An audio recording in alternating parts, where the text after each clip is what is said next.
Gracias, queridos. Vamos a ocuparnos de la segunda parte, seguramente parte final, de Vida y obra de Sigmund Freud, capítulo, ¿cuál? Creo que es capítulo 9, capítulo 10, la vida privada. Ajá. Hemos estado revisando lo que pasaba en la vida del doctor Sigmund Freud, un poco antes y un poco después de su matrimonio con Martha Bernays. Si mal no recuerdo, ellos se casaron en 1886. Ajá.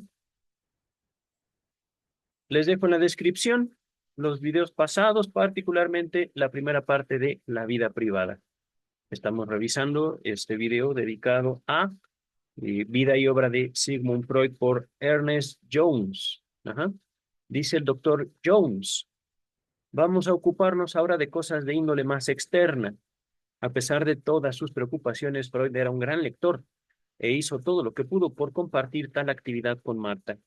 Confiaba al principio en que lograría despertar el interés de ella por su trabajo, y hasta llegó a escribir para ella una introducción general a la filosofía, con el título ABC filosófico.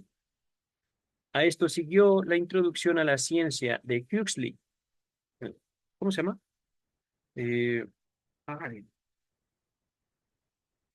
se me olvidó el nombre de Huxley. Este es su apellido. William Huxley, Carl Huxley, Adolf Huxley. No, no me acuerdo. Es de hecho uno de mis autores preferidos. Mm, Lo he olvidado, pero vamos a continuar. Que probablemente no tuvo más éxito que lo anterior. Probablemente no se sorprendió mucho al descubrir que su mentalidad no estaba igualmente conformada que la de él. Tampoco pudo convencerla de que tratara de dominar el inglés, por más que frecuentemente ejerció presión en ese sentido, en una época en que la literatura inglesa constituía para él el principal alivio, su deseo favorito, como lo decía él. Por otra parte, Marta encontraba placer en comentar con él las buenas novelas, y estaba bien en tanto, y estaba bien al tanto de los clásicos alemanes corrientes. A menudo se hacían citas poéticas, especialmente de Goethe, Heine, Bulland, y a veces ella escribía toda una carta en verso. Mira, Freud hizo lo mismo en cierta ocasión. A menudo Freud iba más lejos que Marta en sus citas, copiando en sus cartas pasajes de Burns, Byron, Scott y Milton. Lo que a Freud más le gustaba enviar como obsequio, tanto a Marta como a su hermana, eran libros. Pueden citarse entre estos las obras de Calderón, David Copperfield, el libro que más le gustaba a Dickens, La Odisea de Homero, libro que significaba mucho para ambos, el Doctor Luther de Freitag, Cavalier on Live de Schiller y Stitch de Pabst de Ranke y Modern Geister de Brands. De esta última obra, lo que le parecía mejor era el ensayo sobre Flaubert, mientras que el ensayo sobre Mill le parecía mediocre. Tom Jones de Fielding, si bien le gustó muchísimo, no le parecía apropiado para su casta mente. A menudo Freud hacía comentarios sobre diversos libros. Hard Times de Dickens era, a su juicio, un libro cruel, que le dejó una impresión como si le hubiera frotado todo el cuerpo con un cepillo de piso. De Bleak House, cosa curiosa, no tenía una opinión tan elevada. Era deliberadamente dura como la mayor parte de la obra última de Dickens y adolecía en exceso de manerismo personal. Freud menciona también haber leído la Jerusalem Liberata de Tasso, las obras de Gottfried Keller, las novelas de Disraeli, Vanity Fair de Thackeray y Middlemarch de George Eliot. Esta última obra le atrajo mucho y halló que iluminaba muchos aspectos de sus relaciones con Marta. Daniel Deronda, que también leyó de esta autora, le asombró por el conocimiento que ésta despliega de expresiones judías, que, solo son usuales entre nosotros mismos. Entre las lecturas más ligeras que le gustaron, cita a Nastrow, Fritz Reuter y el Tom Sawyer de Mark Twain. Los libros que más profundamente le impresionaron, por lo menos en esos años, fueron Don Quijote, de Miguel de Cervantes, y La Tentación de Saint Antoine, Las Tentaciones de San Antonio. Ajá. El primero lo había leído durante su niñez. Su amigo Hertz le había proporcionado ahora un ejemplar de lujo con ilustraciones de Doré, edición que había anhelado tener desde hacía mucho tiempo. Siempre le había gustado mucho esas aventuras y al releerlas le parecieron la cosa más entretenida y de más gusto que jamás haya conocido. Le envió un ejemplar a Marta, a quien escribió, entre otras observaciones, sobre el libro. ¿No te parece muy conmovedor el leer cómo una gran persona que es idealista se burla de sus ideales? Antes de que tuviéramos la suerte de conocer las profundas verdades de nuestro amor, hemos sido todos nobles caballeros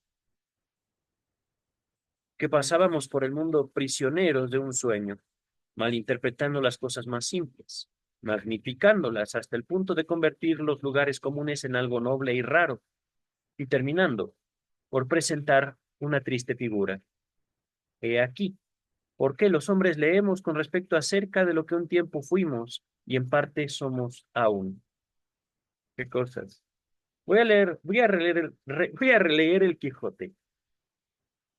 Más serias fueron las reflexiones que les inspiraron la tentación.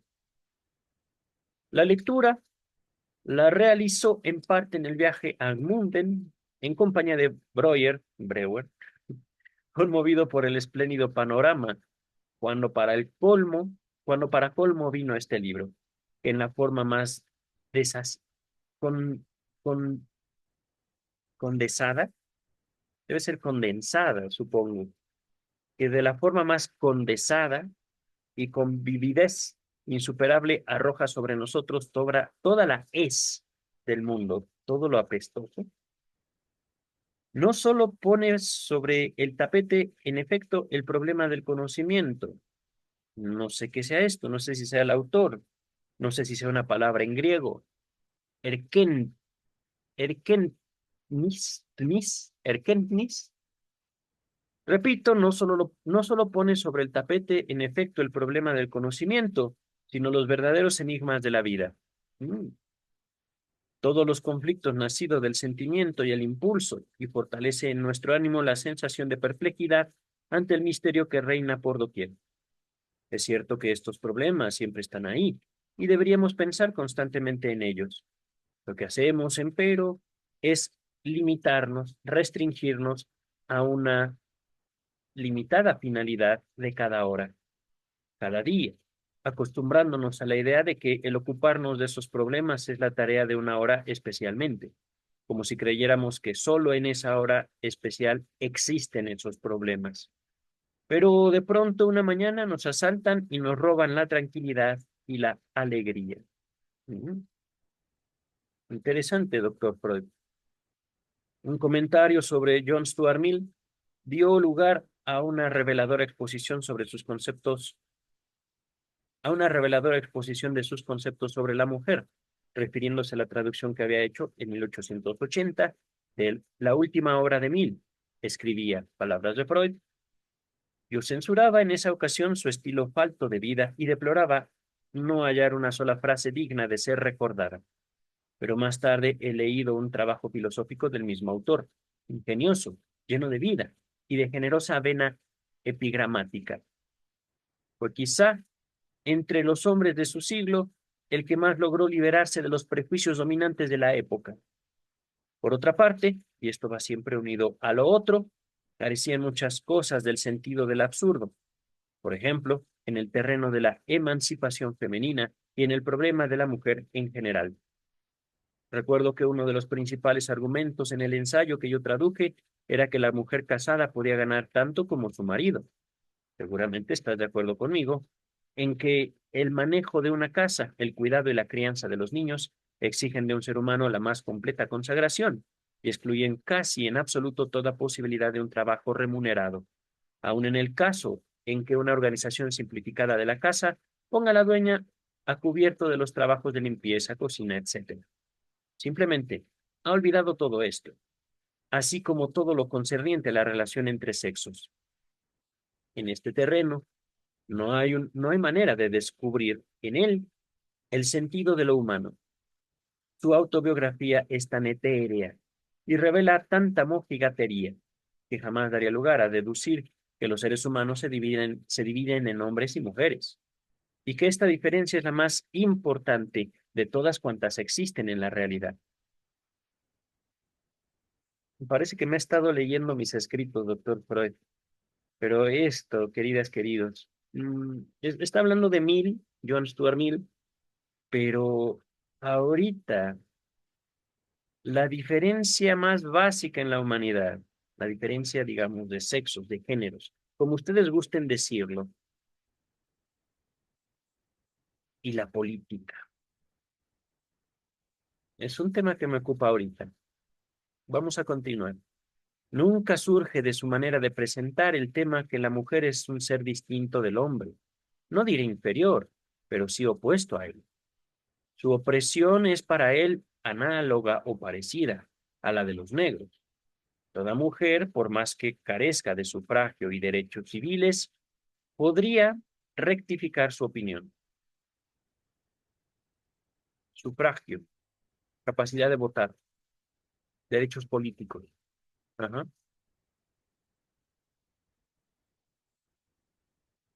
La idea de arrojar a la mujer a una lucha por la existencia tal como la que afronta el hombre es realmente una idea que nació muerta.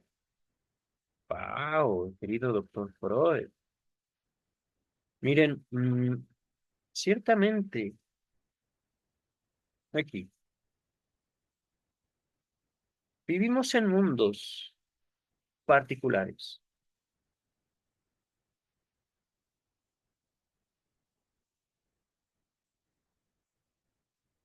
No estoy hablando nada más del doctor Freud y nosotros, el doctor Freud y yo, los hombres y las mujeres.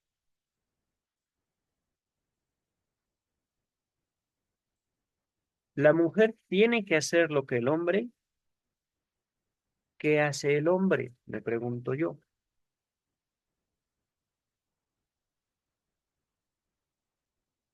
La idea de arrojar a la mujer a una lucha por la existencia, tal como la que afronta el hombre, es realmente una idea que nació muerta. Mm, Entiendo que usted dice que no es práctico, querido doctor Freud. Ciertamente, digo,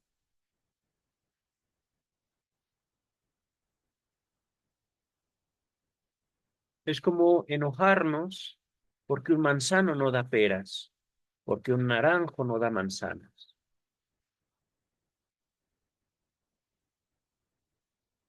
En eso así lo estoy asimilando. Ajá. ¿Por qué no nací manzano? Se pregunta el peral. ¿Por qué no nací naranjo? Se pregunta el manzano. Ajá. Y eso es algo que se da, digamos, en la humanidad. Y después de todo, usted habló profundamente, digamos, al alma de la humanidad. No tanto ahorita. Ahorita está usted, y ciertamente esto es importante mencionarlo, esta es una carta privada que le envía Freud a su mujer. Ajá. Ya posteriormente el doctor Freud haría todo un desarrollo teórico. No puedo decir que sustenta al feminismo, no puedo decir que Freud fue feminista. No, de hecho no. Se separa él del feminismo que ya empezaba, digamos, sus primeros pasos cuando él ya estaba anciano. Ujú. No me acuerdo si fue en análisis terminable e interminable o pueden los legos ejercer el análisis o el porvenir del psicoanálisis, el porvenir de una ilusión. No me acuerdo qué texto en el cual Freud definitivamente se separa del feminismo. Ajá. Justamente por distinguir la idea. Yo como mujer quiero ocupar el lugar del hombre. Bueno, pues lugares hay muchos, queridas. Posiciones. Puede ser que la posición que nos otorgan nunca existió, nunca fue real. Puede ser. Y por lo tanto es posible que busquen ocupar un lugar que nunca existió. Puede ser. Ahorita voy a terminar aquí mi comentario. Ciertamente no soy feminista, no soy aliado, eh, y tampoco enemigo de las feministas. Después de todo, entre ellas es suficiente para que se estorben la una a la otra. Pero es parte, digamos, de la dinámica grupal, parte, digamos, de la misma política. La política, queridas y queridos, no es, digamos, el arte de llegar a acuerdos, es más bien el arte de sobrevivir en el conflicto. Pero, continuamos. Si yo me imaginara, por ejemplo, a mi gentil amada como una competidora, ello solo podría conducir a que le dijera, como lo he hecho hace 17 meses, que la quiero y a implorarle que se retire de la contienda para refugiarse en la tranquila actividad de mi hogar, al margen de toda competencia. Es posible que ciertos cambios en la educación puedan suprimir todos los atributos de ternura en la mujer, necesitada de cariño y a pesar de ello tan victoriosa, y que entonces ella pueda ganarse la vida al igual que los hombres. Oh, querido doctor Freud, esto es mi tiempo. También es posible que en tal caso no habría derecho a lamentar la desaparición de la cosa más deliciosa que el mundo puede ofrecernos, nuestro ideal de feminidad, femeneidad. Creo que toda acción reformadora, tanto en el terreno de la ley como en el de la educación, fracasará ante el hecho de que, mucho antes de la edad de que un hombre está en condiciones de labrarse una posición en la sociedad, la naturaleza ha cifrado el destino de la mujer en la belleza, el encanto y la dulzura. Wow, ¿cómo será un mundo así, querido doctor Franz? Me ha hecho fantasear usted. Mucho es lo que la ley y las costumbres pueden dar a la mujer, de lo que hasta ahora le ha sido negado. Pero su posición, por cierto, seguirá siendo la misma de ahora, un ser adorado en su juventud y en sus años de madurez, una querida esposa. Ahí finalizan las palabras de Freud. No sé, querido doctor Freud, esto, esto me conmovió ciertamente. Mm, He convivido con mujeres a lo largo de toda mi vida y no me he cuestionado, no me he sentado, digamos, a contemplar como tal la feminidad.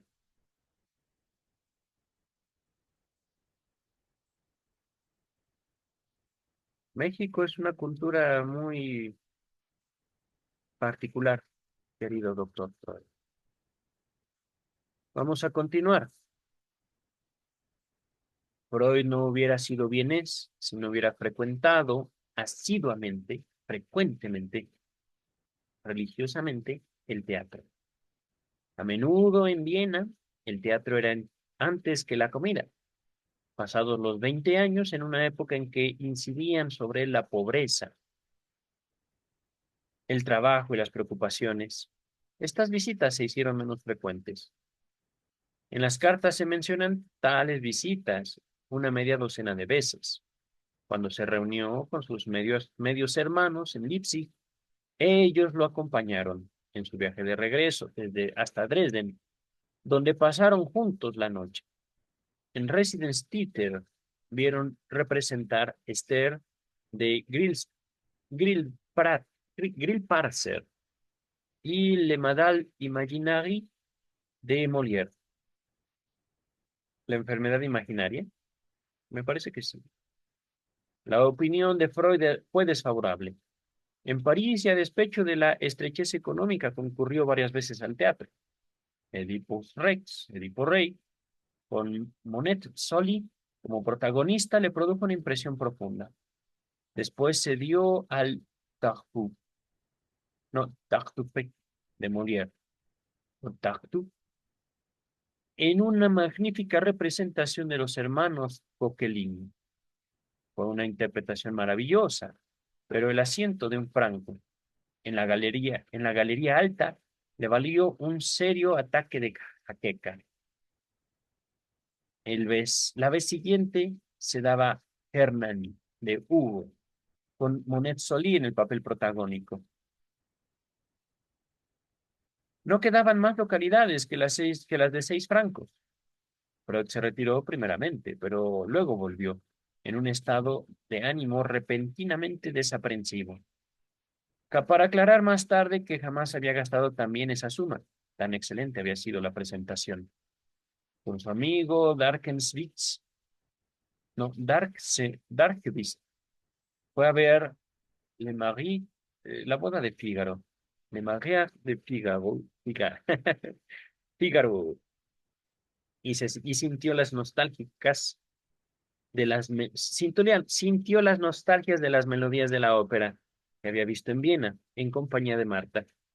Todo esto fue en la Comédie Française,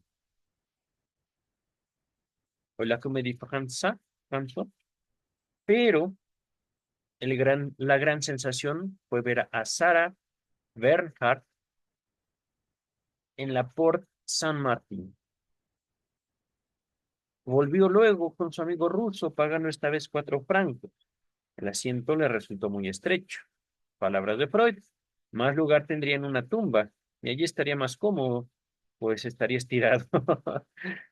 Tampoco se vio favorecido en este aspecto al tener que seguir la costumbre imperante de mantener el sombrero de copa sobre las rodillas durante la representación, toda la representación. Palabras de Freud, de la pieza representada, Theodora, de Victorien Sardou, que ya ha escrito una Dora y una Feodora, y de quien se dice que está escribiendo actualmente una Termidora, una Ecuadora y una Toreadora, no puedo decir nada bueno. Otra frase. Pero ¿cómo trabaja esa Sara? Apenas le oí pronunciar las primeras palabras con su vibrante y adorable voz, sentí que la conocía desde hacía años. Nada de lo que dijera podría haberme sorprendido. Creí inmediatamente todo lo que decía. Nunca he sido una figura más cómica. Nunca he visto una figura más cómica que la de Sara en el segundo acto, donde se aparece con un vestido completamente sencillo. Pero bien pronto la risa se interrumpe ante la vida y el embrujo que emana de cada pulgada de esa diminuta figura. Y luego, su manera de halagar, de implorar, de abrazar. Es increíble la cantidad de posturas que es capaz de asumir y cómo participan en sus movimientos todos y cada uno de sus miembros y articulaciones. Qué curiosa criatura. Me imagino, además, que no tiene por qué ser en su vida privada diferente a como es en el escenario. Dice el biógrafo, solo 3 óperas mencionan esos años: Carmen, Don Giovanni y La flauta mágica. Encontró a esta última decepcionante, palabras de Freud. Algunas de las áreas son maravillosamente hermosas, pero el conjunto es bastante pobre, sin ninguna melodía verdaderamente original. La acción es muy tonta, el libreto es disparatado, y realmente no puede compararse con Don Giovanni. Continúa el biógrafo.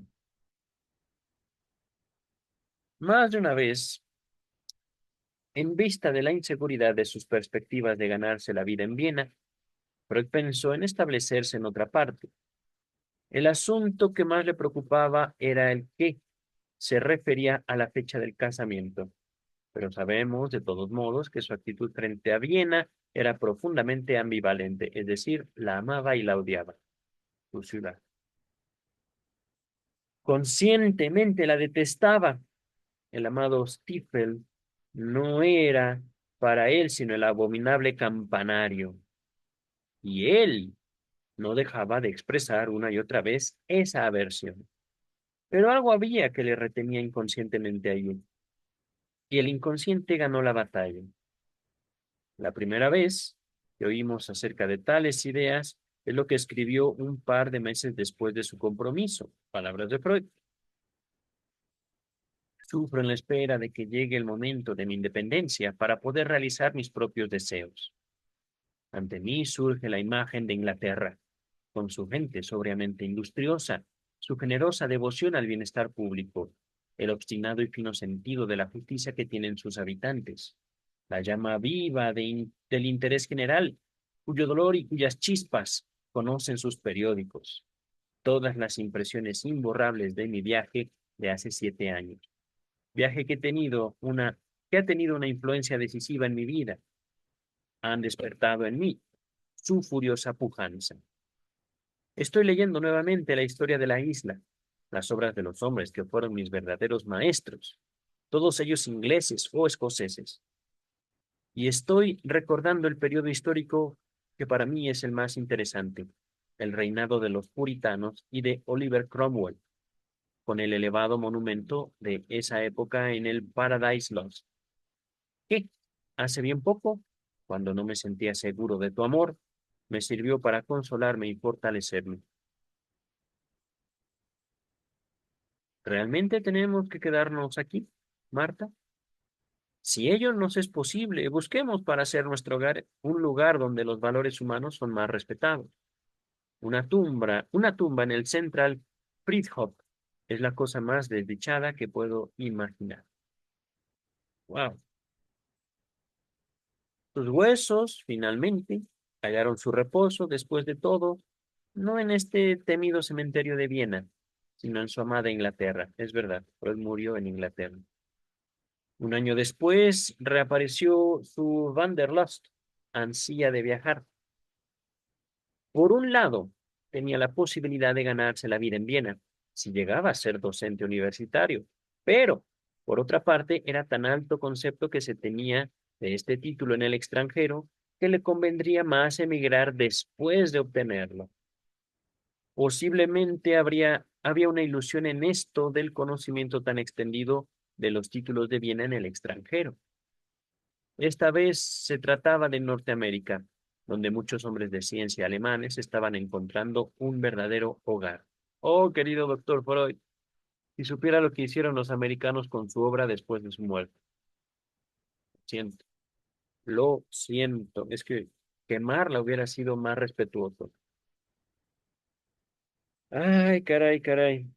El espíritu norteamericano. Pero, dice el texto. En noviembre de 1883, se mostró entusiasmado de un proyecto que expuso a Marta para que ésta lo considerara detenidamente. Por su parte, declaraba que lo tomaba muy en serio. Dejaría el hospital para la Pascua de 1885.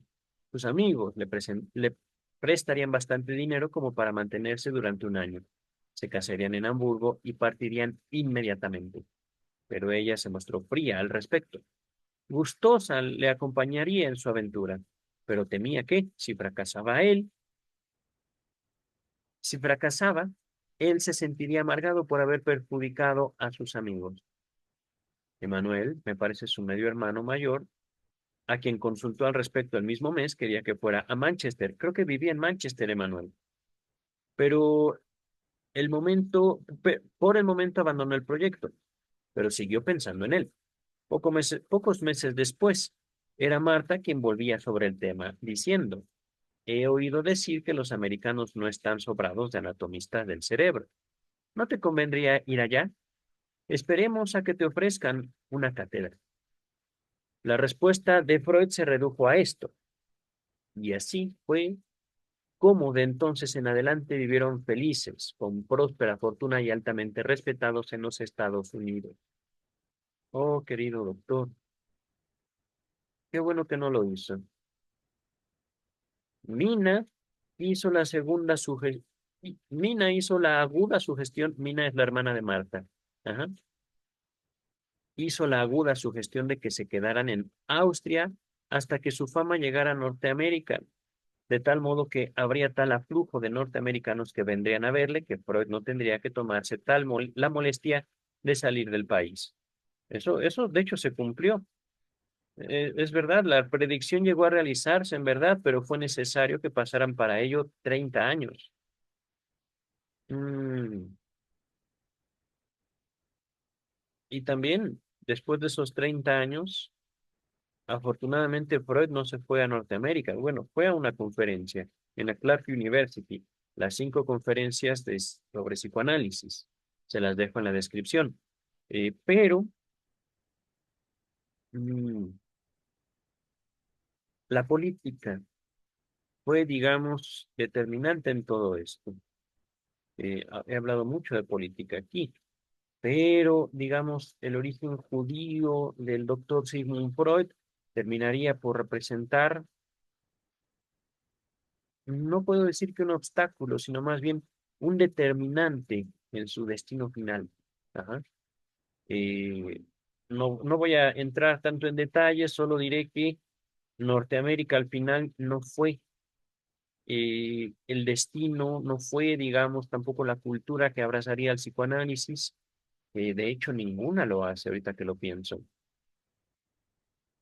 Cuando llegó Freud a Inglaterra huyendo del nazismo, del nacionalsocialismo alemán, eh, las hermanas de Freud no alcanzaron a salir, según tengo entendido, según recuerdo la historia.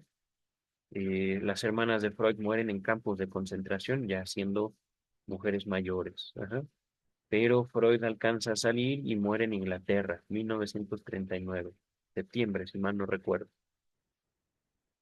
Pero ahorita estamos en tiempo de inocencia, ahorita estamos en tiempos de esperanza y no solo hablo del tiempo presente, sino de 1886, par de jóvenes enamorados. Ajá. Mezclados con sus dudas acerca de su futuro, no faltaron arranques de optimismo. El 2 de febrero de 1886, por ejemplo, escribía desde París, en la Salpêtrière, me parece, con Charcot. Siento muy adentro que tengo el talento necesario para llegar a figurar entre los 10.000 que más valen. Ciertamente, querido. El tema de emigrar reaparecía de vez en cuando en su correspondencia. 4 meses antes de su casamiento, todavía se sentía inseguro acerca de si podría ganarse la vida en Viena. El día en que cumplió 30 años, escribía: me bastará con que tú me despiertes todas las mañanas con un beso para no importarme dónde me encuentro, si en Norteamérica, Australia o donde sea, o donde quiera que sea. No, perdón, no es una cuestión racial. A mí me aterra ir a Australia. Ni a África ni a Australia yo visitaré en mi vida. ¿Por qué? Pues por los insectos. Soy fóbico. Yo. Hace no mucho tiempo, me, una familiar tenía una pareja, un novio, que había vivido en Australia. Y me comenta cómo al llegar eh, en su primer visita del aeropuerto saliendo, ve hacia los árboles y encuentra una araña de alrededor de 50 centímetros, digamos, de diámetro, ¿no? Con sus patas extendidas, colgada en un árbol. Araña que si lo hubiera querido, le hubiera cubierto la cabeza a él. Ajá. Por supuesto, la araña no le hizo nada, pero yo de ver algo así, dudo sobrevivir. Yo realmente no tengo idea. Pero bueno, yo creo que ni por amor me iría a Australia. Prefiero mi México y su inseguridad. Dice el texto: Freud siguió la mayor parte de su vida, aunque en grado variable, en Rice Fever, angustia de emprender un viaje. Esta llegó a adquirir su mayor intensidad en la última década del siglo. Le daba a veces el nombre de fobia, cosa que no era. Por cierto, puesto que nunca le hizo disuadir de un viaje. Era quizá un contrapeso a su gran afición a los viajes. Esta afición tenía diversas raíces. El placer de huir de Viena, el gusto de ver nuevos paisajes y nuevas costumbres, nuevas comidas, y su afán de buscar la belleza, sea natural o producida por la mano del hombre. Hablaba de su delectación infantil de encontrarse en alguna parte. Delectación, un deleite infantil. Ajá. El entusiasmo infantil. Y tenía la esperanza de que siempre continuara siendo así. Sobre la vida en París como estudiante de Charcot en el invierno de 1885-1886, era tanto lo que Freud tenía que decir que la tarea de la selección resultaba particularmente difícil. El solo nombre de la ciudad, París, tenía un contenido de magia. He aquí lo que escribía. Durante muchos años había sido París la meta de mis ansias, y el embeleso con que pisé por primera vez el pavimento fue para mí la garantía de que también habría de lograr la realización de otros deseos. Las primeras 6 semanas vivió en el Hotel de la Paz, 5 Impasse Roger Polar, un callejón sin salida que nace en la Rue Gay-Lussac. Esto está en el Quartier Latin, a 2 minutos del Panteón. Abandonó su habitación cuando salió para Wandsbek el 20 de diciembre y a su regreso a París, 9 días más tarde, tomó otra en el Hotel du Brésil, Rue de Gaulle. Por la primera habitación había pagado 55 francos por mes y por la segunda 155, pero aquí estaba incluida la pensión.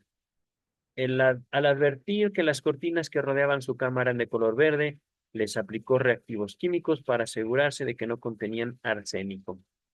En el primer periodo, esto me supongo que era una cuestión química. Por supuesto, el color en aquellos tiempos se influía, se transmitía en una tela a través de procesos justamente químicos que posiblemente en algunas telas de color verde dejaban restos de arsénico. Ajá, dice el texto. En el primer periodo tuvo que pagar 2 comidas diarias, a razón de 2 francos cada una. Con todo incluido, la vida en París le costaba 300 francos por mes, incluyendo libros y el dinero que enviaba a su madre. Al comienzo se sintió perplejo al ver la cantidad de gente y la complicada vida de París, una ciudad que tenía 2 docenas de calles como las Ringstrasse, pero el doble de largas. Cuando llovía en las calles se ponían tan sucias que parecía venirle bien el nombre romano puesto a París, Lutetia, la ciudad fangosa. El primer día se sintió tan solitario en medio de la muchedumbre que, a no ser porque tenía una larga barba, sombrero de copa y guantes, habría estallado en llanto en medio de la calle. Oh, querido, ternura, en serio. El tema de la soledad y nostalgia se prolonga a lo largo de sus cartas de París. Palabras de Freud. Me siento aquí como si hubiera abandonado, me siento aquí como si me hubieran abandonado en una isla desierta en medio del océano, ansiando ver llegar la hora en que llegue el barco que restablecería mi comunicación en el mundo, porque tú eres todo el mundo para mí y a veces el barco no llega. ¡Qué bello! Pero el amor, queridas y queridos, la esperanza. Pero después de un tiempo se sintió más aclimatado. Encontró que la ciudad era magnífica y encantadora. Habló de su magia e incluso empezó a sentir un patriotismo local por París. Le envió a Marta una larga descripción de su geografía y de los lugares principales para visitar, todo ilustrado con un excelente croquis. En, en el Louvre, lo primero que visitó fueron las antigüedades asirias y egipcias. No menciona en ningún momento haber ido a ver los cuadros, pero un hombre como Freud no podía dejar de descubrir bien pronto el Museo Cluny.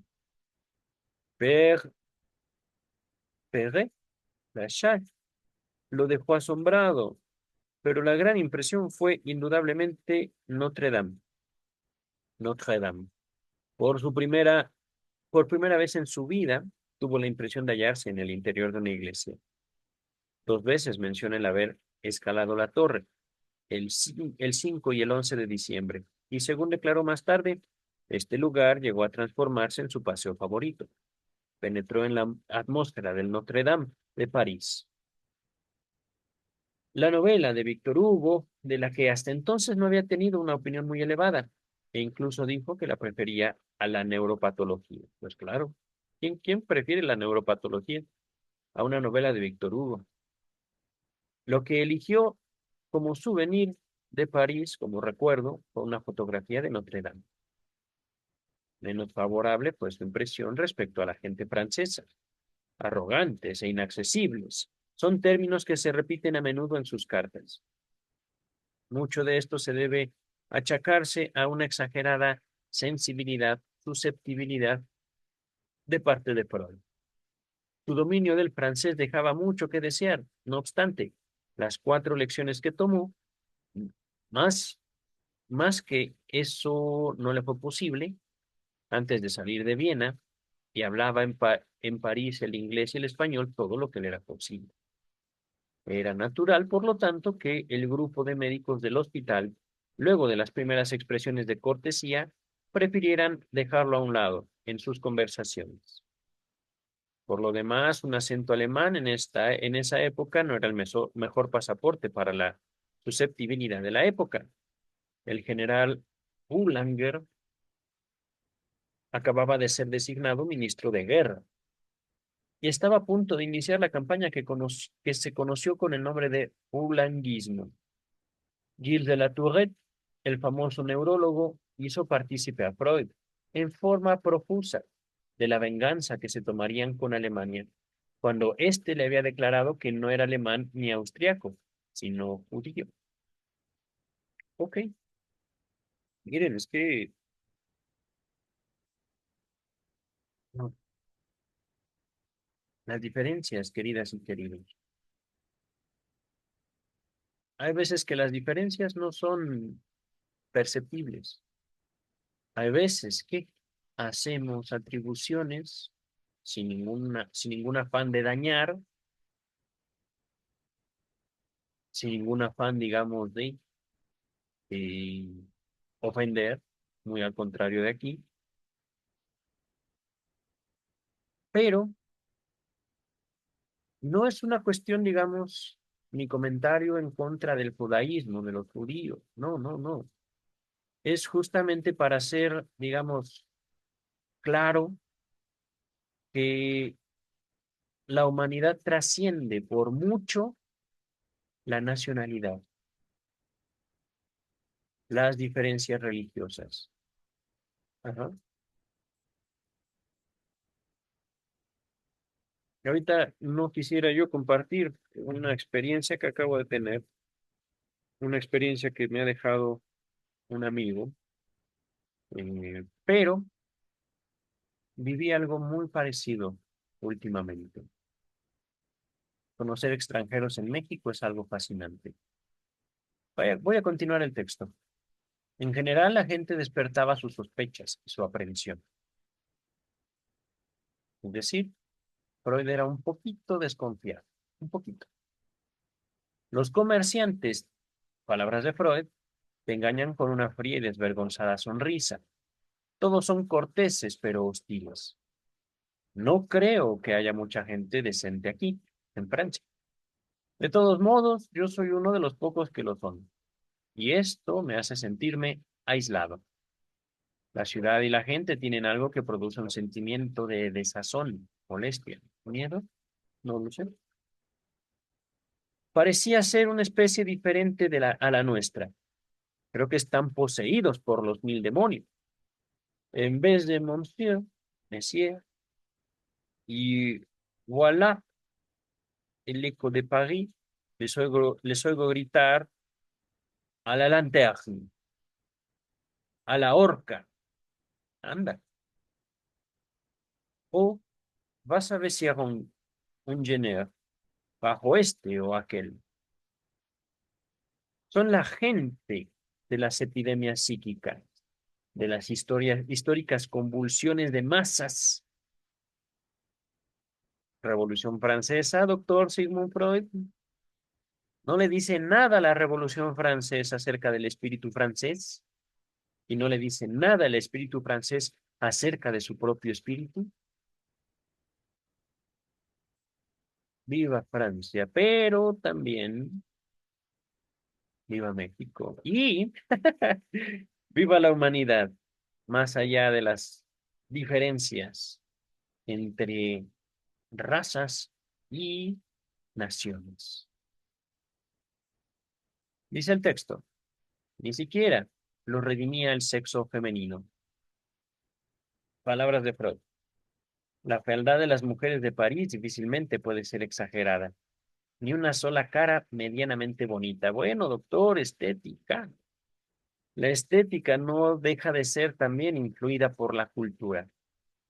Oh, dice el texto. No, ¿y qué digo qué digo la estética? Tu sexualidad, querido doctor Freud. Mire, no puedo yo señalar a Marta de una mujer fea. Ciertamente no me lo parece, pero una cosa es ver una fotografía y otra cosa es convivir con una mujer. Hablando de feminidad, ¿es la feminidad lo que despierta el interés sexual? No necesariamente. La feminidad, sin duda, tiene cierto atractivo, pero la belleza del sexo femenino no radica solo en la feminidad, justamente. Dice el texto. Pero Charcot lo compensaba todo, todito. Las palabras de elogio que vemos usar a Freud son semejantes a las que emplea 7 años más tarde en la vívida nota fúnebre que escribió sobre su maestro Charcot. Palabras de Freud, tenía una tremenda capacidad para influir aliento, diría casi excitación, infundir aliento. Queridas, queridos, les dejo en la descripción eh, las notas necrológicas. Hablo de dos porque las dos fueron escritas por Freud en alemán, ajá, o en francés, no me acuerdo. Pero una se tradujo por Luis López Ballesteros y otra por Luis Echeverry. La segunda es la Standard Edition, ajá. Las dos las tendrán en la descripción de este video. Dice el texto, creo que estoy cambiando mucho. Charcot, que es a la vez que uno de los más grandes médicos, un hombre de una sensatez genial, Ingeniel, no, lo dejo así, no lo voy a leer en alemán. Está echando por tierra simplemente todos mis puntos de vista y mis propósitos. A menudo salgo después de una clase, como cuando salgo de Notre Dame, con nuevas impresiones que requieren ser elaboradas, pero me absorben. Cuando me aparto de él, no siento más el deseo de trabajar en esas sencillas cosas mías. Siento que mi cerebro está saciado, como después de una velada en el teatro. No puedo decir si la semilla llegará algún día a dar sus frutos, pero lo que sí sé es que jamás ningún ser humano ha tenido sobre mí una influencia semejante. Wow. Dice el biógrafo, bastaría este importante párrafo para considerar que es que se debe a Charcot la más importante de las influencias que actuaron sobre Freud para convertir al neurólogo que había en él en un psicopatólogo. Ok, psicopatólogo. Bueno, así lo escribió el biógrafo. Pensé que iba a decir psicólogo. Pensé. Ajá. ¿Por qué? Son palabras, queridas, queridos. Y las palabras tampoco pueden prescindir del contexto histórico y político. Ok, así dice Ernest Jones, psicopatólogo. Dice el biógrafo. No puede haber duda alguna sobre la impresión que le produjo Charcot. Cuando éste, después de una ausencia por enfermedad, le estrechó la mano, haciendo a la vez una amable observación, Freud escribió: a pesar de mi sentido de independencia, me sentí muy orgulloso de esta prueba de distinción, puesto que él no es solamente un hombre al que debo estar subordinado.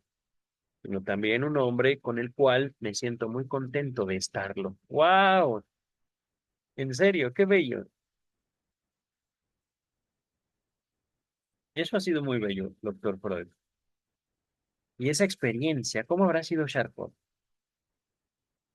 Todavía tenemos tiempo, es decir, páginas.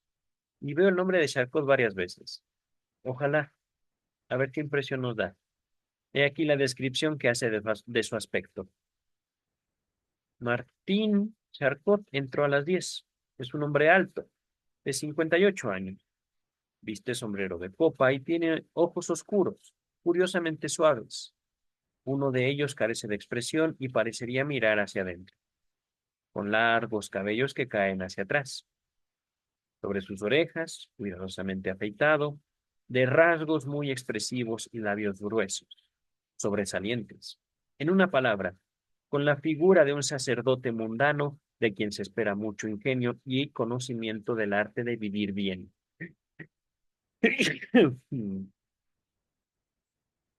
Esta es la impresión que le produjo a Freud la primera vez que lo vio, el 20 de octubre de 1885. Nos enteramos de que Madame Charcot era robusta, baja de estatura, vivaz y agradable, pero de una apariencia no muy distinguida.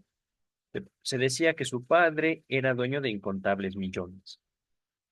Freud visitó la palaciega residencia de Charcot en el Boulevard Saint-Germain 6 veces, tres correspondiendo a una invitación de carácter social y las otras tres para ocuparse de los detalles de la traducción que estaba haciendo de las clases de Charcot.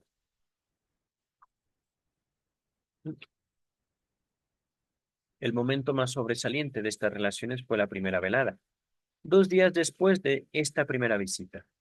Había que ir vestido de etiqueta, cosa sumamente incómoda para Freud. Este tuvo que renunciar, enojado, a utilizar un lazo blanco de que disponía para el caso y conformarse con otro hecho de color negro que había traído de Hamburgo. Más tarde se alegró mucho al saber que tampoco Charcot era capaz de afrontar por sí solo con éxito tan duro trance, pues debía recurrir a la ayuda de su mujer. No fue poco el temor que sentía de cometer algún blamage. No sé qué es eso, pero todo salió bien y Freud se sintió satisfecho. No me siento tan inclinado. Esto lo dejamos al aire. Ajá. El 2 de febrero hubo otra reunión social, esta vez sin etiqueta. Había unas 40 o 50 personas, de las que Freud apenas conocía alguna que otra. Fue una velada aburrida, pero la tercera le compensó holgadamente por esta. Fue una cena y constituyó la más admirable velada pasada en París. Entre los distinguidos invitados estaba también el propio Alphonse Daudet con su mujer. Palabras de Freud, un rostro magnífico, una estampa reducida, una frente estrecha con abundantes cabellos ondulados, la barba larga, rasgos finos, una voz resonante y lleno de vida en sus movimientos. Freud se despidió de Charcot el 23 de febrero y no volvió a verlo ya más.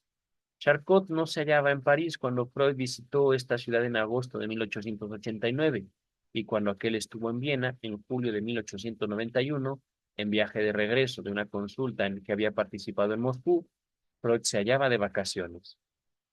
Al despedirse, Freud le pidió que le firmara una fotografía de él que había comprado, pero Charcot le entregó además otra mejor y también 2 cartas de presentación para Berlín. Charcot se mostró en todo encantador y los dos hombres se separaron en los mejores términos. Ramier fue el único francés, aparte de Charcot, que invitó a Freud a cenar. Fuera del hospital conoció en general pocas personas. Visitó a Max Nordau, para quien llevaba una carta de presentación, pero le pareció vanidoso y tonto, y no cultivó su amistad. Marta tenía 2 primos en París y Freud los visitó varias veces, pero estaban allí 2 viejos camaradas. Uno de ellos era Dark, Darkshevich, el noble ruso que Freud había conocido en Viena y con quien había colaborado en su trabajo de investigación sobre el bulbo raquídeo. Este hombre se sintió impresionado al oír que las deudas de Freud Llegaban a 4.000 Gulden. El otro era también un viejo conocido de los días de Viena, Richter, un médico austriaco que tenía un próspero consultorio en Venecia. En ese momento, Freud se sintió muy impresionado al recibir de él el ofrecimiento de su casa en Venecia para su luna de miel, pero nada sabemos que haya reco- recordado al respecto cuando llegó la ocasión. Volvió a aparecer en París a mediados de noviembre, también para también para asistir a las demostraciones de Charcot. Los Richter estaban evidentemente encariñados con Freud, y dado que no tenían hijos, podían permitirse ese tipo de fantasías que él llamaba fantasías de Schnorrer, por diosero, consistentes en ese caso en soñar con heredar parte de su fortuna. Era una pareja divertida, acerca de la cual Freud relataba algunas anécdotas. Una de estas se refiere a haber ido los tres en cierta ocasión a almorzar a lo que parecía un restaurante y resultó ser una casa de tolerancia de categoría. ¿Ah? ¿Qué es una casa de tolerancia de categoría? No sé. ¿Un prostíbulo? No, no, no, no, no, no entiendo esa frase. Casa de tolerancia de categoría. ¿Un prostíbulo caro? No sé qué es eso. Vamos a continuar. Bueno, en México no usamos esa frase, casa de tolerancia. ¿Qué es lo que toleran en esos lugares? No lo sé. Dice el texto, una de estas fantasías de pordiosero más interesante que esta es la que nos relata Freud 15 años más tarde. En ella se veía conteniendo a un caballo desbocado, después de lo cual bajaba del carruaje y le decía, usted es mi salvador, le debo la vida. ¿Qué puedo hacer por usted? Tales pensamientos fueron rápidamente dominados, pero años más tarde volvió a encontrarse con ellos por la curiosa vía de ese descubrimiento. Había estado identificándolos con su supuesto cuento de Alphonse Daudet. El recuerdo fue desagradable, dado que por esa época había superado su antigua necesidad de protección, cosa que ahora rechazaba violentamente. Pero lo irritante en todo esto es el hecho de que difícilmente hay algo que provoque más hostilidad de mi parte que la idea de ser el protegido de alguien. El espectáculo, que bueno, al final fue un protegido, no en este periodo de su vida, sino al final de su vida, protegido por la princesa Marie Bonaparte. Pero, queridas, queridos, ya llegaremos a eso. Dice el texto, el espectáculo que en este sentido nos ofrece nuestro país basta para quitar todo deseo en este sentido. Y mi carácter, por otra parte, es poco apropiado para este papel de niño protegido. He abrigado siempre un enérgico deseo de ser yo mismo, un hombre poderoso. Ciertamente, ese es el punto, queridas, queridos. El poder en el hombre es más en el deseo del otro. El poder que yo tengo viene del deseo de otros, que se deposita en mí. Ajá. El Joker, Arthur Fleck no existe. El Joker no existe. Y ese es el poder más grande de el género masculino. Voy a dejar hasta ahí mi comentario. Es algo que me tengo pendiente. Trabajo sobre producciones culturales. Dice el texto.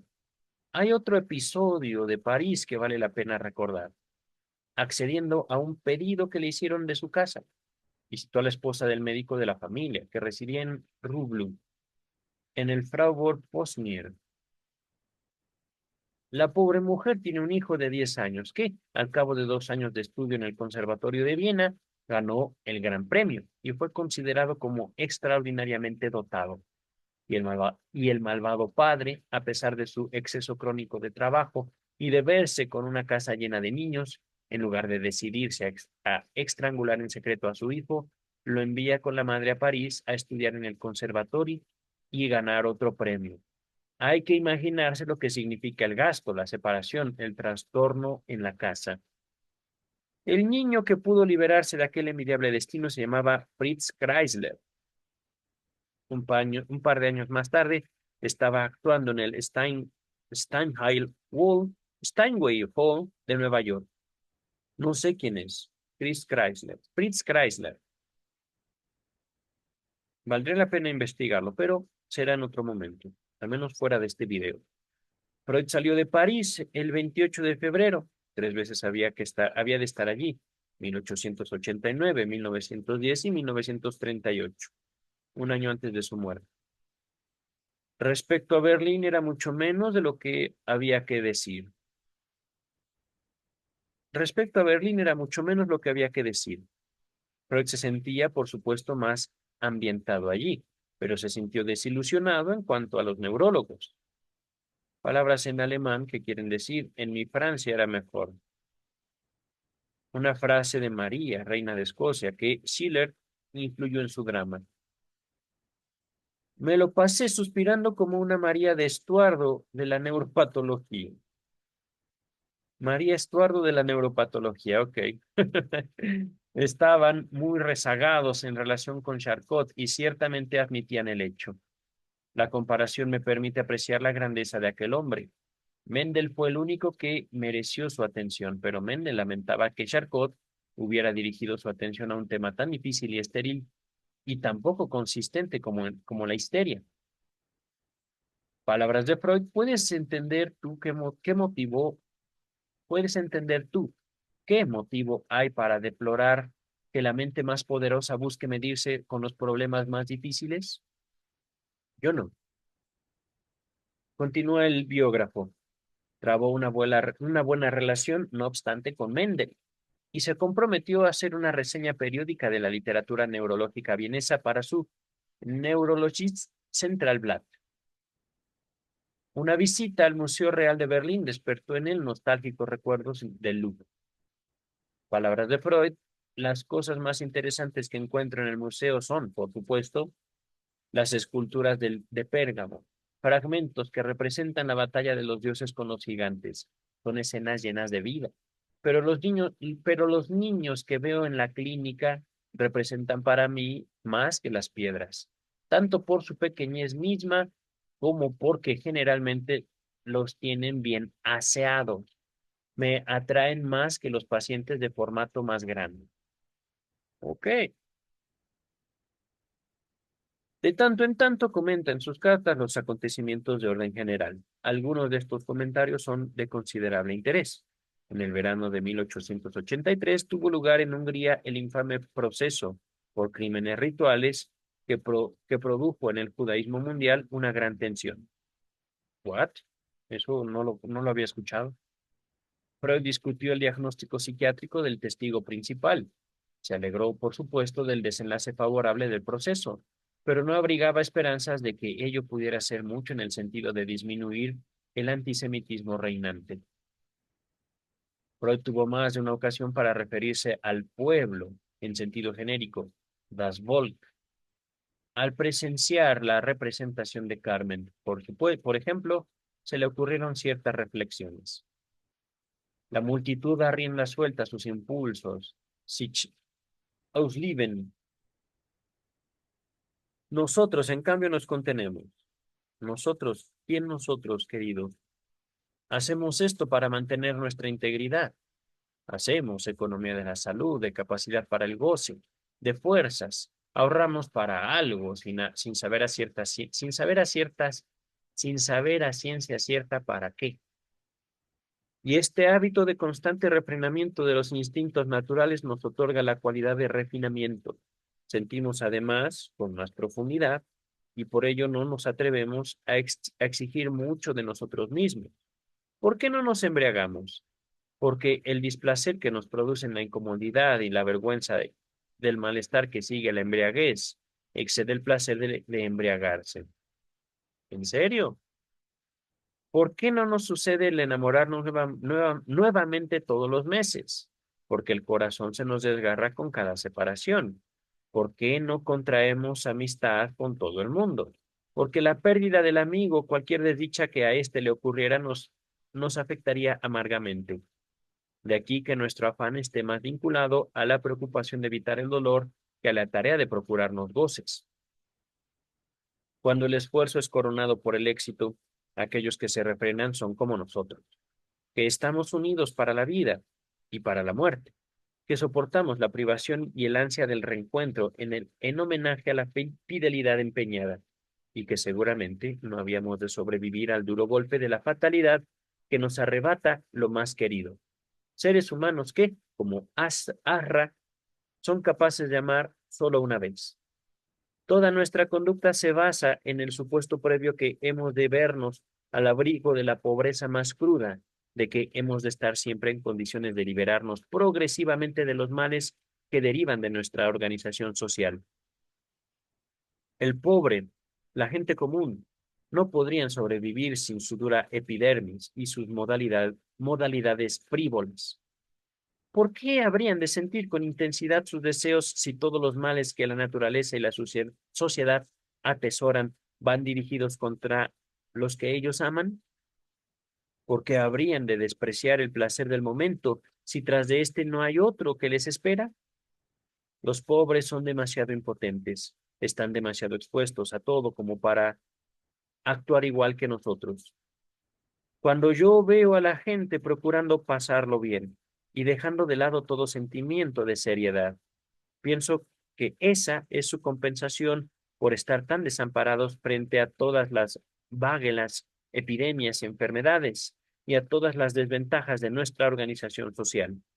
No voy a proseguir mis reflexiones en este sentido, pero podría demostrar que el pueblo es, en sus juicios, sus creencias, esperanzas, sus trabajos completamente distinto que nosotros.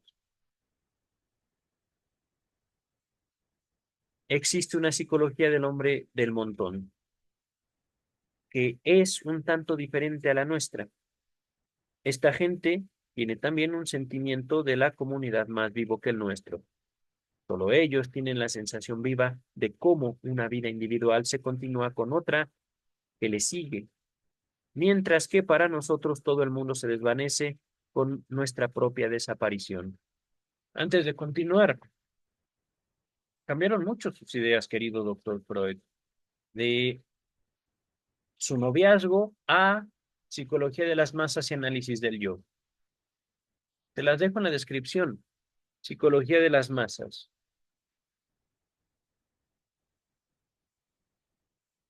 Dice el texto, este pasaje está lleno de ideas que vemos llegar a su plena madurez medio siglo más tarde, especialmente en el malestar en la cultura. También en la descripción se los dejo. Es necesario recordar que los campesinos austriacos, a quienes se inspira Freud para estas observaciones, son bastante diferentes de la clase correspondiente de cualquier otro país u otra época. Permítanme un segundo. La verdad, me he estado... Creo que estamos cerca ya del final. Estamos en la página 206. Estamos a 6 páginas. Ahorita terminamos. Pero un texto interesante, ciertamente. Abundan en sus cartas pasajes con mucha sabiduría mundana y de agudeza psicológica. Grávidos. Una amiga de Marta, luego de 3 años de vacilación, se había comprometido para encontrar al poco tiempo que sus sospechas anteriores se confirmaban y romper en consecuencia el compromiso. Marta hizo en esa ocasión ciertas observaciones condenatorias del pretendiente, lo que motivó la siguiente contestación de Freud. La decidida muchacha demuestra su altivez y ha tomado una decisión que exige valor. Pero, querida mía, cuando tú la veas, seguramente no le dirás francamente cuál es la pobre opinión que nosotros tuvimos siempre de su pretendiente. Y ello por varias razones. En primer lugar, quedaríamos como unos tontos, luego de haberla felicitado calurosamente por su decisión anterior. En segundo lugar, no te escucharía, dado tu estado de ánimo, que yo me imagino muy bien. Lo que la acosa en este momento, más que nada, es la vergüenza de haber aceptado calurosamente a un hombre indigno. A la decisión de ruptura sigue una reacción en que culmina el efecto del esfuerzo anteriormente hecho en el sentido de encariñarse con ese hombre.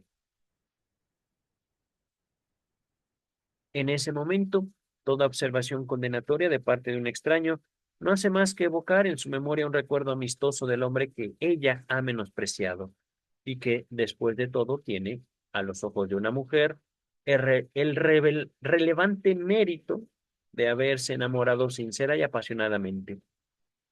En tercer lugar, querida, recuerda el caso del señor X y piensa qué papel hacen ahora los que merecen los que piensa qué papel hacen ahora los que en un determinado momento hablaron mal de la mujer a la que él había renunciado y que ahora es su esposa.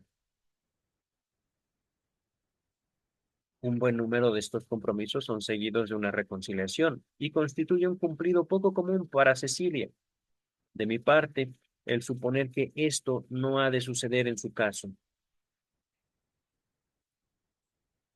Por lo tanto, querida mía, refrénate y mantente neutral y cautelosa y aprende de mí cómo se puede ser absolutamente franco con una sola persona y con las demás, no insincero, pero sí reservado.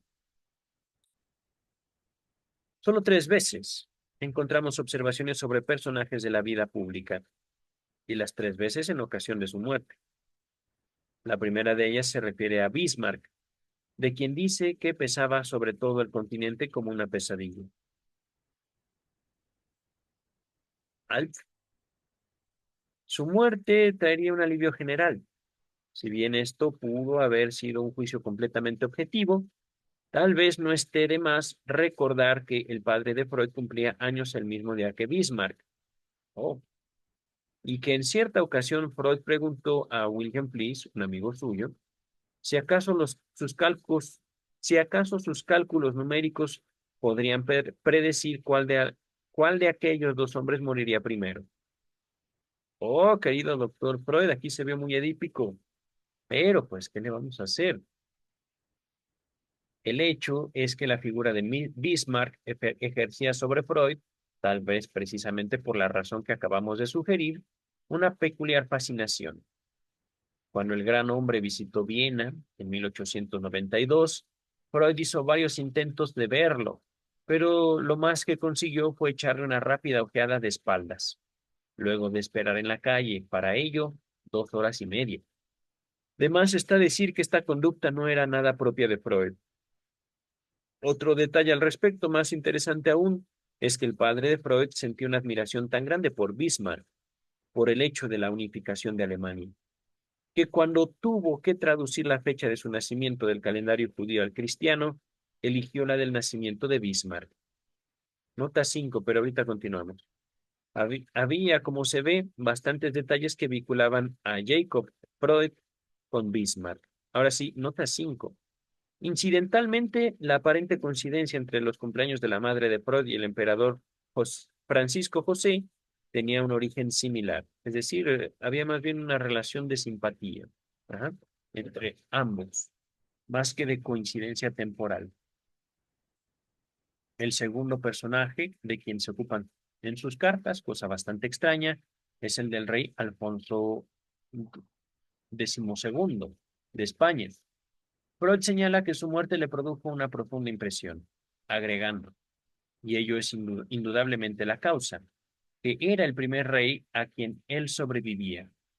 Y comentaba luego, la absoluta estupidez del sistema hereditario se advierte en el hecho de que todo un país se vea trastornado por la muerte de una sola persona. Oh, eso es cierto. Ciertamente, doctor, ciertamente. Pero la humanidad no es inteligente, querido. Dice el texto, la tercera ocasión fue la muerte trágica del rey Luis II de Baviera, que también impresionó mucho a Freud. En este caso, agregaba además, es verdad, su sentimiento de contrariedad por la muerte del médico del rey, el doctor von Gudler, a quien Freud conocía como anatomista del cerebro. Pero a su juicio, von Gudler había procedido rectamente al arriesgar su vida y perderla, como sucedió, en su intento de evitar que el rey se ahogara. en el verano de 1886, un año antes de lo que esperaba. Freud tuvo que participar durante un mes en maniobras militares en Olmütz, pequeña población de Moravia. Fue agregado a la Landwehr, no, Landwehr, a la que había sido transferido en febrero de ese año, como cirujano mayor del ejército. No estuvo libre del servicio militar hasta fines de 1887. Ingresó como Oberarzt, médico mayor, asimilado al grado de teniente, pero en el curso del servicio fue ascendido a Regimentsarzt, médico del regimiento, asimilado al grado de capitán. Representó un ejercicio violento que puso a prueba incluso la recia contextura de Freud. Se levantaban a las 3:30 de la mañana y marchaban sin descanso hasta el mediodía. ¡Wow! ¡Wow! Después de lo cual había que atender a la labor médica. Impresionante. Marta, como buena mujer, le aconsejó no realizar ninguna marcha cuando hiciera mucho calor. Debía ser muy prudente y posiblemente no marchar demasiado rápido. Este episodio no contribuyó, por cierto, a incrementar la admiración de Freud por la profesión de las armas.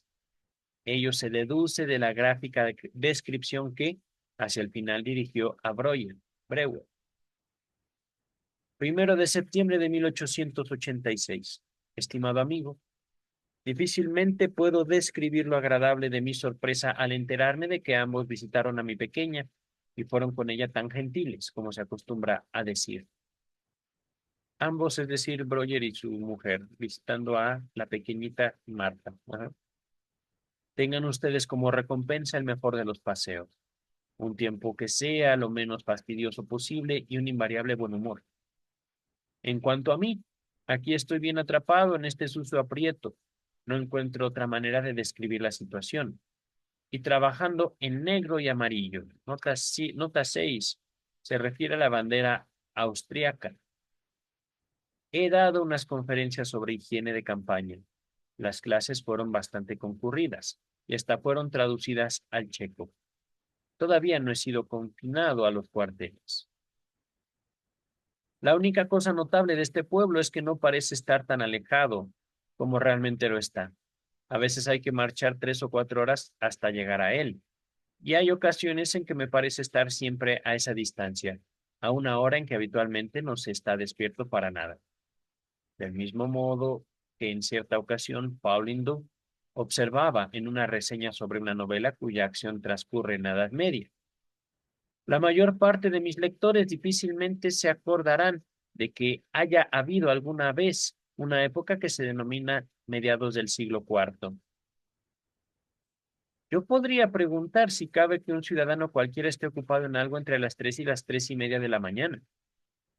Jugamos a la guerra continuamente. Cierta vez realizamos incluso el sitio de una fortaleza, y yo juego a ser médico militar. Reparto boletos en que se consignan horribles heridas, mientras mi batallón realiza el ataque. Yo estoy echado a tierra con mi gente sobre un terreno rocoso. Las municiones, cosa fingida, como lo es el mando, pero ayer el general se volvió hacia nosotros en su cabalgadura, preguntando: reservistas, ¿dónde estarían ustedes si hubieran usado municiones de verdad? Ninguno de ustedes hubiera escapado con vida. La única cosa soportable del Olmütz es un café de primera, con helado, periódicos y un buen surtido de golosinas. El servicio, como todas las cosas de aquí, se halla bajo la influencia de la vida militar. Cuando 2 o 3 generales, no puedo evitarlo, pero siempre me hacen recordar a los loros, pericos, ya que los mamíferos no suelen vestirse con tales colores, salvo la parte posterior de algunos monos. Se sientan juntos. Todo el ejército de los mozos los rodea, y para ellos no existe nadie más. Cierta vez, en mi desesperación, tuve que recurrir a la prepotencia. Tomé a uno de los mozos por los faldones de la chaqueta y le grité: mira que puedo llegar a ser general algún día. de modo que me vas a traer un vaso de agua. La cosa tuvo éxito. Un oficial es una criatura desdichada, que envidia a sus colegas. Es prepotente con sus subordinados y vive temeroso de sus superiores. Cuanto mayor es su propio rango, más teme a estos. Me repugna la idea de llevar inscrito en el cuello del uniforme cuánto valgo, como una muestra de mercadería, pero el sistema tiene, no obstante, ciertas grietas.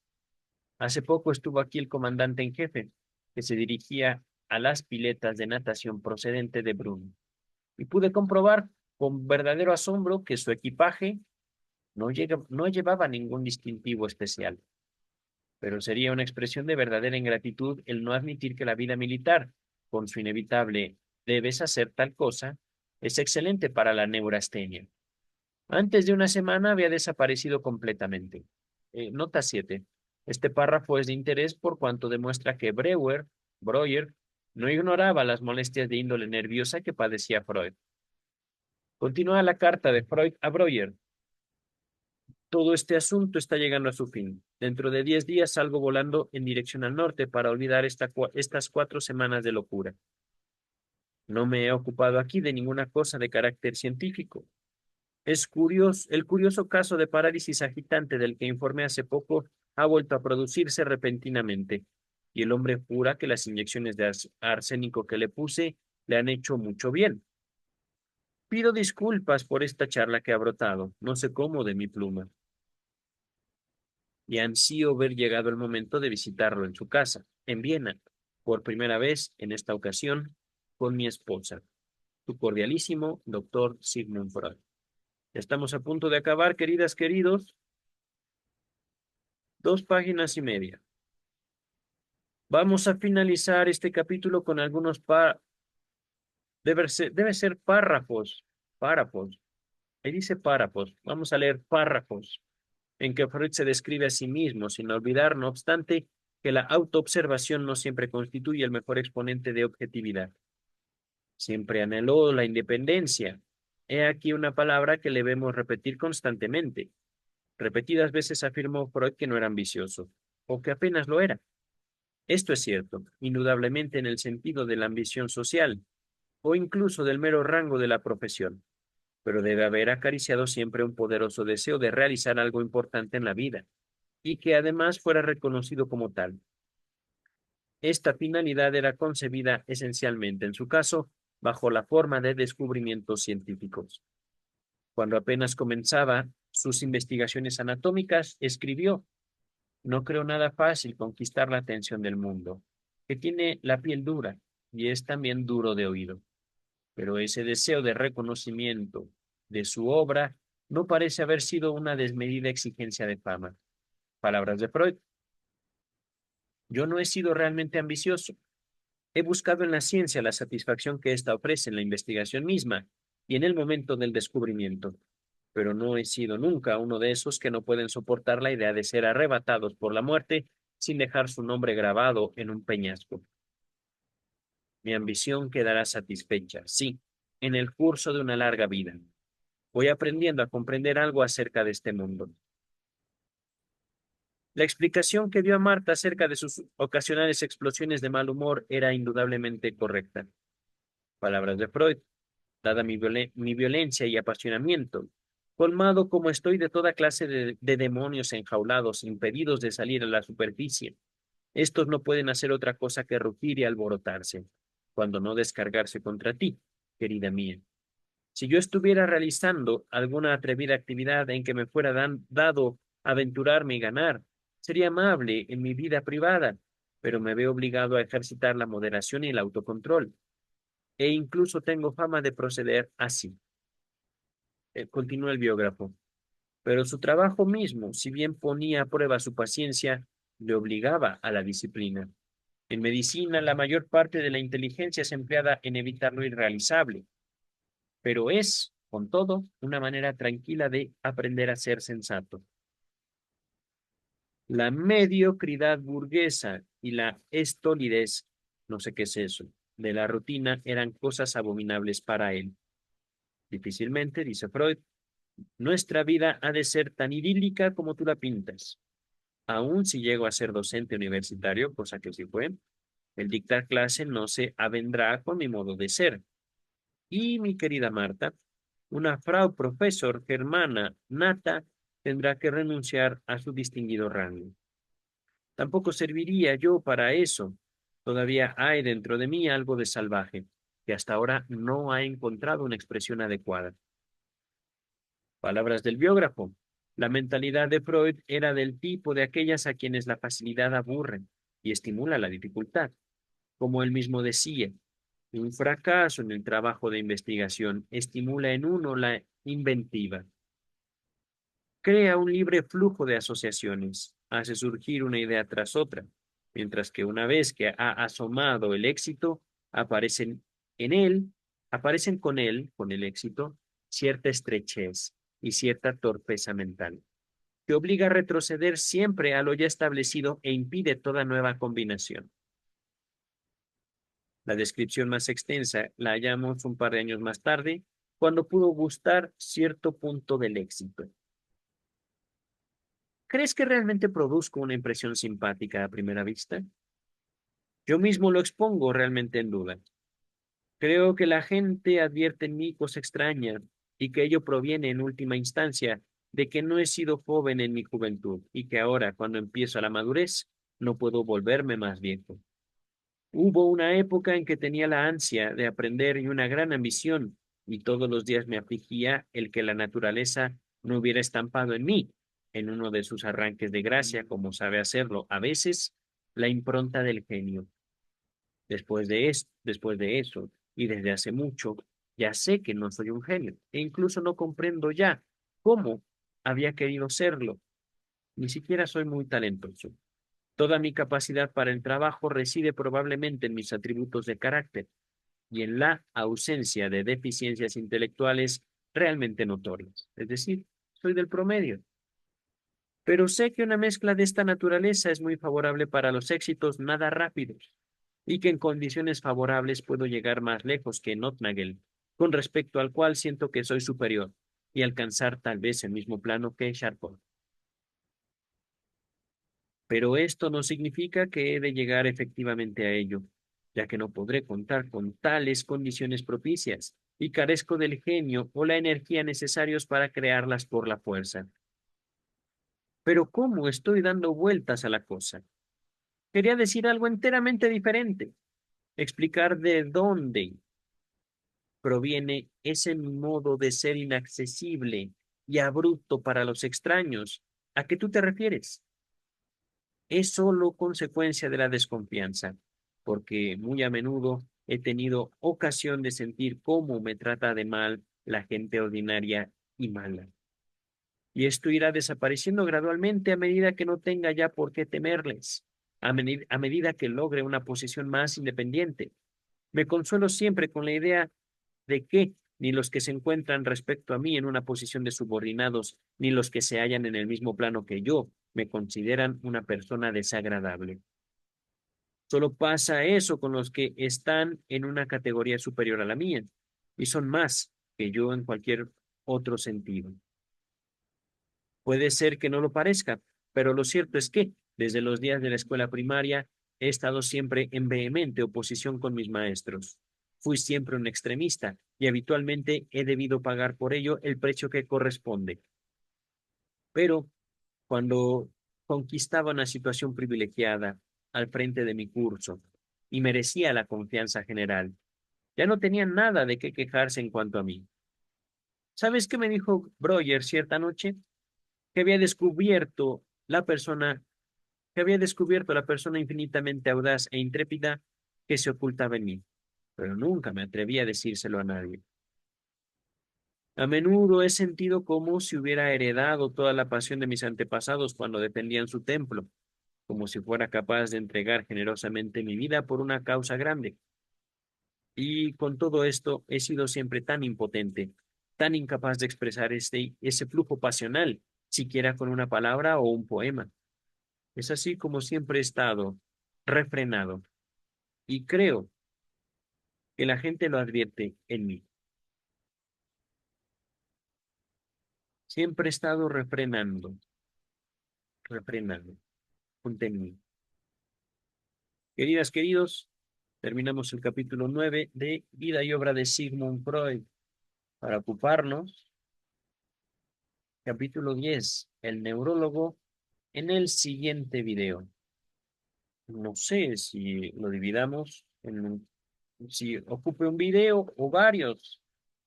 Ahora sí, esta lectura fue extensa, pero hemos finalizado. Cuídense mucho y descansen. Bye.